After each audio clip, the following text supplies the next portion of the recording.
সবার সামনে রুদ্রর গালে স্পাটে চড়। ফুলকির হাতে মার খেয়ে আসল রূপ বেরিয়ে গেল রুদ্রর।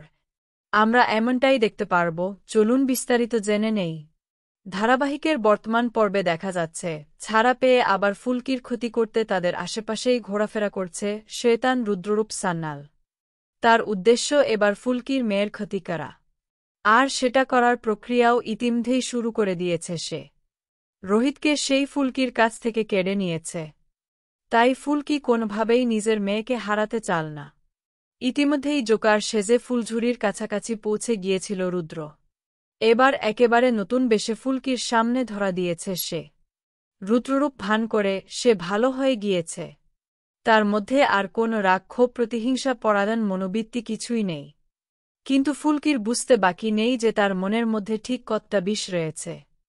তাই আর কেউ বিশ্বাস করলেও সে কোনোদিনও তার সব থেকে বড় শত্রু রুদ্ররূপ সান্যালকে বিশ্বাস করবে না। সে সরাসরি রুদ্রর সামনে এসে তাকে প্রশ্ন করে, কেন রুদ্র জোকার সেজে তার মেয়েকে সরিয়ে নিয়ে গিয়েছিল? রুদ্র তখন জবাব দেয়, সে কিছু করেনি, ফুলকির মেয়েই তার কাছে এসেছে। এরপর রুদ্র বলে, তার জন্য তো ফুলকির কম ক্ষতি হয়নি। আরও কিছু বলতে যাবে এমন সময় ফুলকি এসে স্পাটে রুদ্রর গালে একটা চট বসিয়ে দেয়। রুদ্রর মনের রাগটা আবারও জেগে ওঠে। কিভাবে এই রুদ্রর বিনাশ করবে ফুলকি? কমেন্ট করে জানিয়ে দিন।